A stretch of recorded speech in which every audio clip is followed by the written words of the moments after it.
Good morning, everybody. I had my game face on. I was all ready to go, and then Randall sang, and Juana came up, and I don't know, I'm all a little emotional now. Oh, you guys got to me. You got to me. Rich, a kind introduction. Thank you very much. It's wonderful to be here with you all today. We already asked how many parents were in the room, but show me again. Who's a parent in the room? Okay. And who's a professional that works with families in the room? And who's a parent and a professional that works with families? Okay. You all are especially my people. My background professionally is that I was an early childhood teacher, an early childhood director. I worked with families that were broadly described as in crisis, children that had experienced trauma, kids who had experienced special needs because of traumatic birth. And I got a master's in infant and toddler studies from Wheelock College. That all happened before I had my first child, and so I'd seen a lot of babies. I'd hung out with a lot of babies and little kids before my son Walden was born. But I can honestly say him being born has changed everything for me. I can honestly say I'd never seen a baby like Walden. And not just in that, oh my God, look at this beautiful life I brought into this world way, because that was true, but in very particular ways. At 5 days old, he picked up and held his head up. What? I've never seen that before. He would only sleep at 45-minute intervals, well past that, oh, he'll settle down state, like well past that. He was still only sleeping for 45 minutes at a time. He didn't say goo goo gaga or la la baba. He said cool and key. I'd never heard a baby make those sounds. Later on, he taught himself to read at 3 years old, much to our surprise. He also started at about 3 hopping a lot. Sometimes when he was excited, sometimes when he was nervous, sometimes when he was just bored. He also would take off his socks, shoes and socks, and walk on Duplo blocks, like all the time, a lot of the time, like for fun, like for, whoo, you know, a little downtime. And then as he went into his school years, he started to chew holes in his clothes, at his collar, at his cuff. So all of these things, you know, blew my mind, and he still blows my mind. He's about to turn 15 now.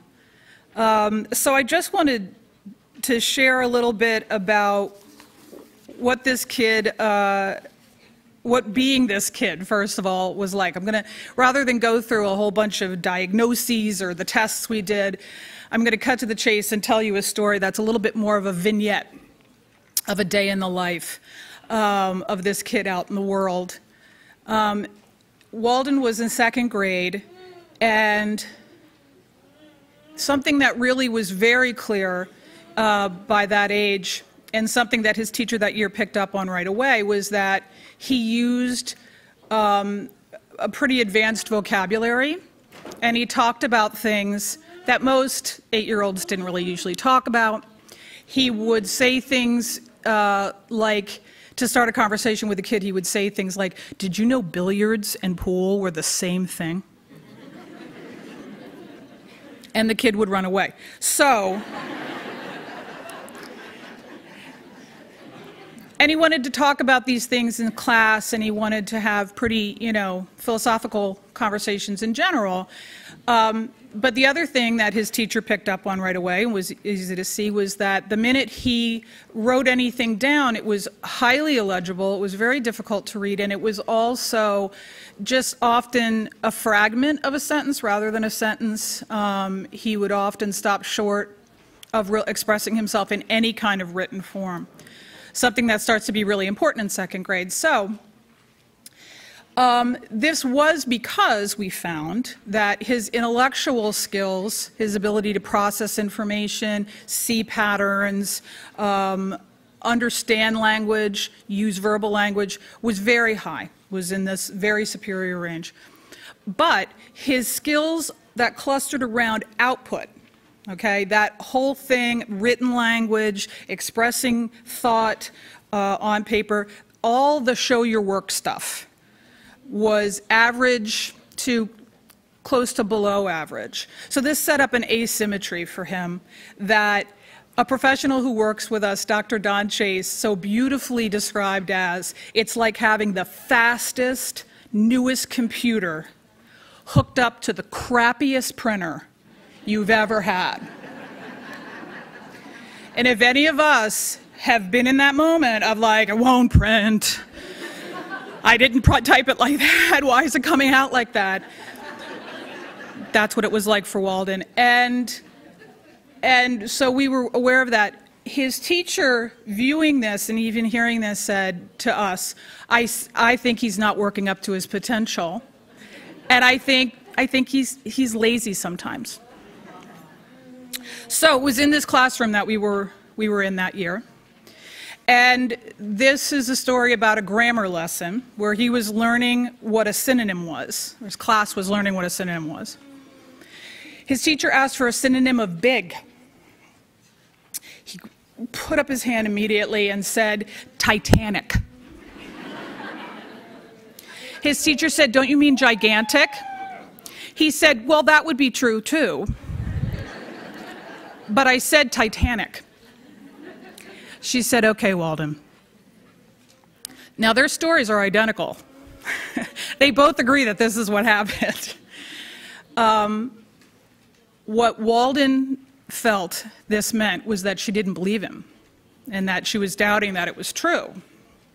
So he immediately said, well, can I get up and go to the big dictionary, which was like his hangout, his favorite place to go, but it was across the room. She said, no, sit in your seat. So now we're on to another issue, sitting in his seat. Walden has sensory integration issues that make it hard for him to sit in his seat.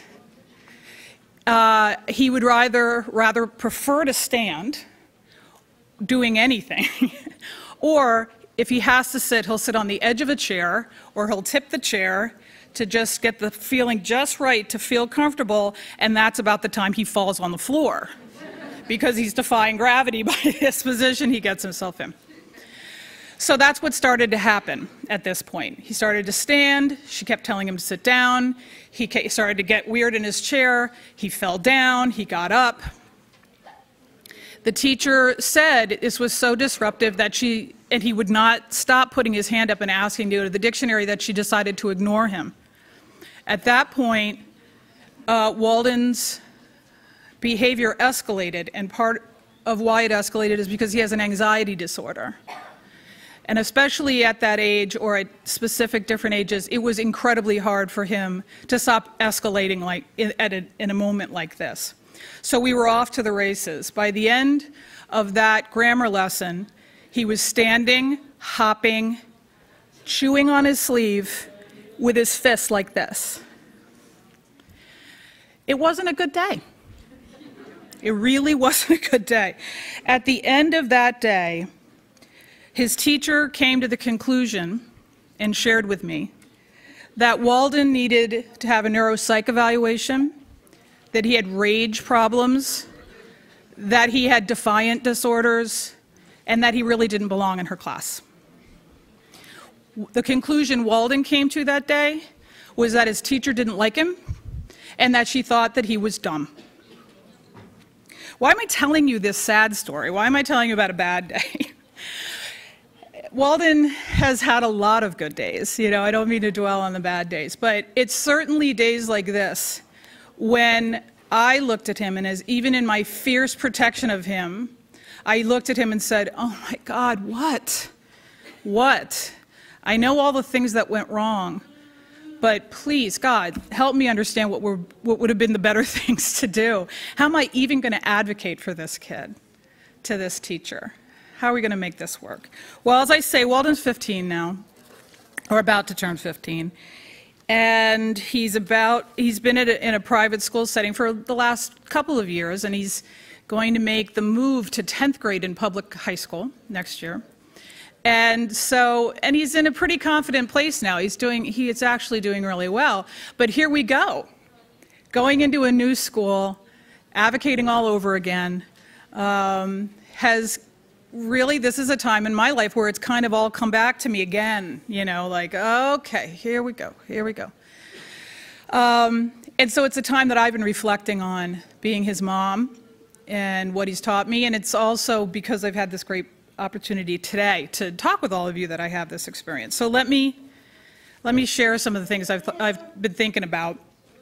First, I had some thoughts about how this has all changed me as a professional. And so I share some thoughts about this. And when I've read them this morning, I thought, well, this sounds like criticism. And it's not it's criticism at all. Maybe it's a little tough love. I'm tough on us, right? I'm tough on us, the folks that work with families. But don't for a minute think anything but the fact that I know your dedication is huge and your patience is strong. But here are some things that I just wanted to share that I learned about being a professional who works with families by being a parent. Other people can learn these different ways. I had to be a parent of my kid to learn these. Parenting is an intensely personal experience. When you say something to a parent about their kid, you're saying it to them about them.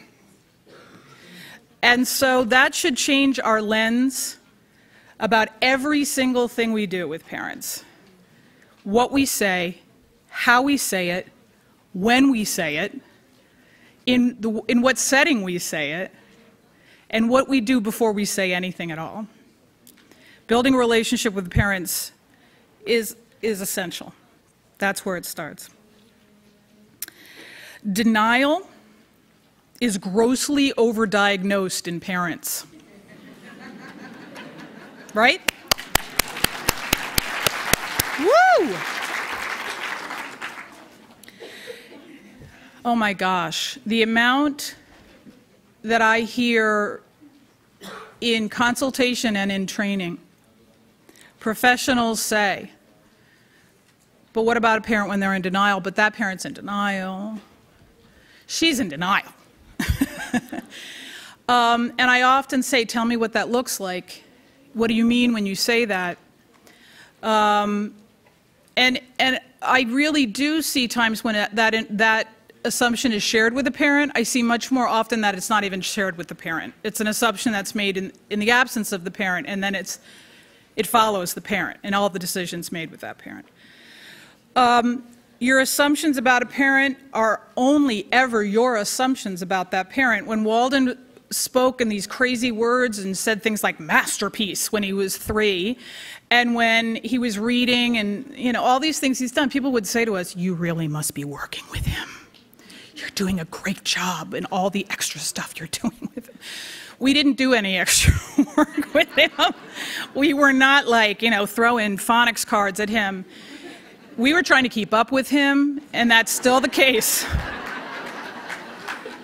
So people assuming that we were like, building a Frankenstein amazing child, that wasn't it.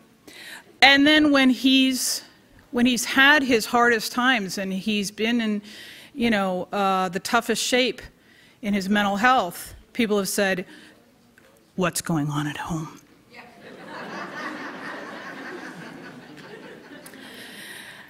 I've got a kid that's driving me crazy. That's what's going on at home. But it's an assumption, and I have often felt in those conversations, either one of those conversations, you're super mom or you're not doing anything right. I'm not either one of those parents. That's not me. I'm a lot more complicated than that. Walden's a lot more complicated than that. Working with him and this whole thing is going to be a lot more complicated than that. But please work with parents where they're at. Just like we work with kids where they're at. If I don't agree with how you're describing my kid, it's because I'm in a different place with it than you are, or I simply don't want to talk to you about it yet because I don't have a relationship with you. The chances that I'm actually in denial are, in my opinion, pretty slim. So just something to think about. And like the teacher that I described in the vignette, professionals are not always the best fit for a child or for a family. We've had amazing fits.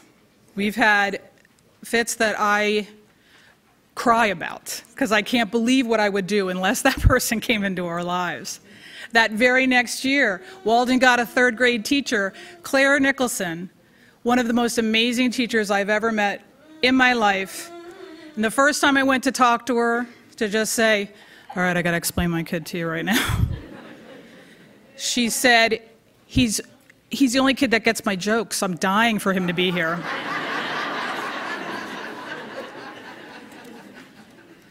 And I cried. I thought, oh my God, a teacher that wants them in her room. Woo! And Walden at 15 still emails Claire Nicholson. She's a friend of our family's now. She comes to the Christmas party. That's a good fit.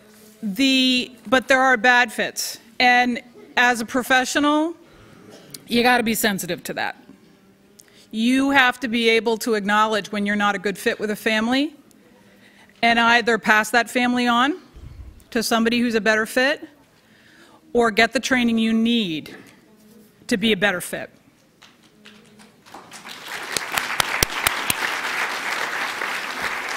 Okay, so let's talk a little bit more about just being a parent.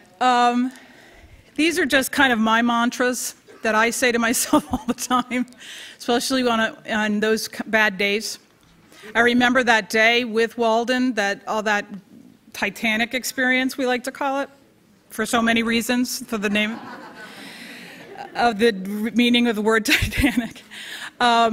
His teacher called me and shared this conclusion with me before he even got home that day. And so I'd heard her version of the story first. And while I was waiting for the bus, knowing that this kid would be completely unraveled when he got out of that bus. There would even be the door open and he's not even on the bus because they couldn't even put him on the bus. Like, I didn't know what was waiting for me, but I was standing at that bus stop and I needed my mantras, right? So everybody has their own, or if you don't, I really encourage you to develop them because they come in handy. These are some of mine, and see if any of them make sense to you. Find your voice. And I think I went into this because I was an educator, this life as a parent, thinking, oh, I got a voice. I know how to do this stuff. I know how to talk about this stuff. I can, they don't know who they're dealing with, you know. But it's not true. It's taken me a long time to develop my voice, and that for me has been to acknowledge no apologies. I'm not going to make any apologies for my kid. I'm not going to make any apologies for the amount of time it takes to talk to me or it takes to accommodate my kid. And I'm not going to apologize to these in your classroom.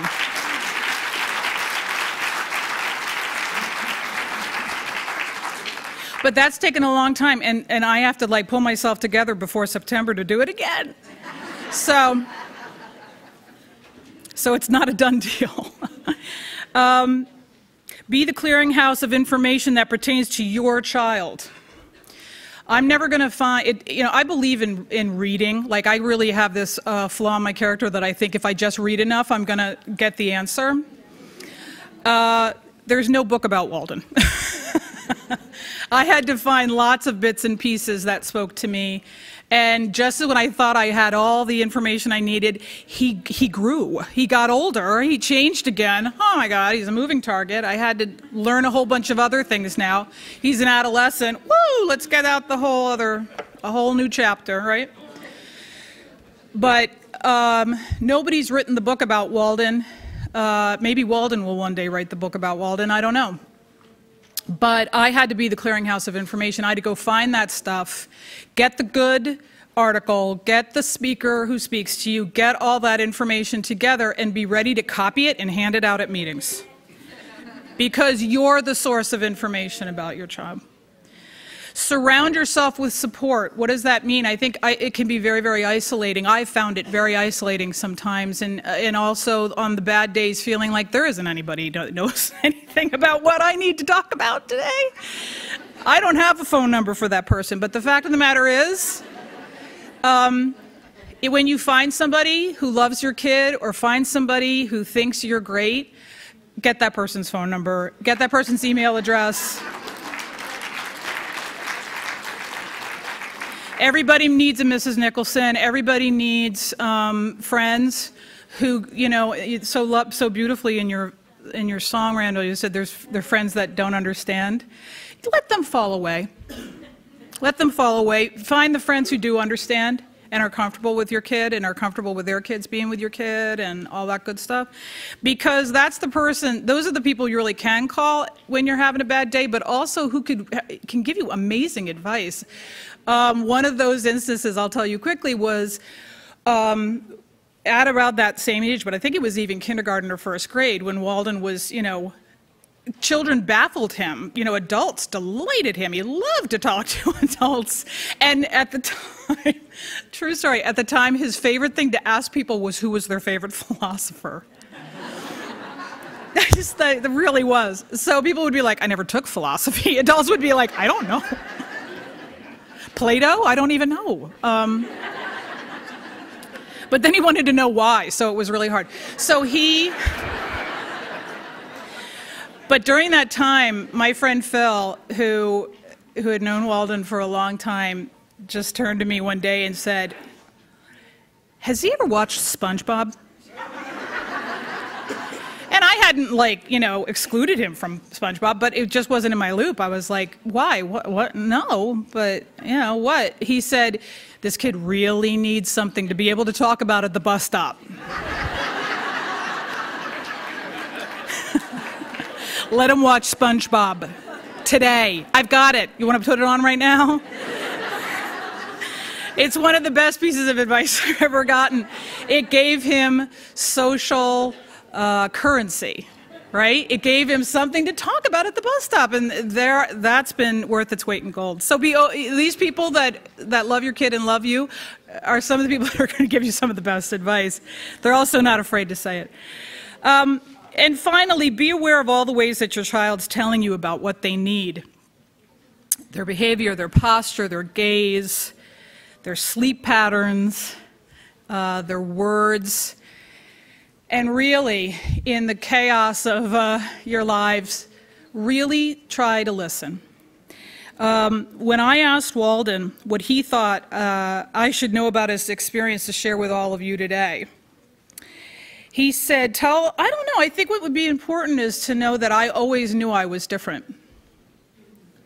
That's why that opening video, also, the video got me emotional. It's amazing I'm even standing here. But that idea that he always knew that he was different. And he said, and when people called it something else or didn't acknowledge it, it made me really uncomfortable. It made me really nervous. If he and I could have talked about it sooner, because I was spending time trying to normalize it and being like, everybody has a hard time sometimes, everybody's gotta. He was saying to me, if you had talked to me about it sooner, or if my teachers could have just said it out loud, it would have been a lot better. Now see, I didn't know that. Walden has been teaching me since I met him. Since that day, he lifted his head up off my shoulder and looked around at 5 days old. It's an honor to be his mother, and it's an honor to share this time with all of you today. Thank you.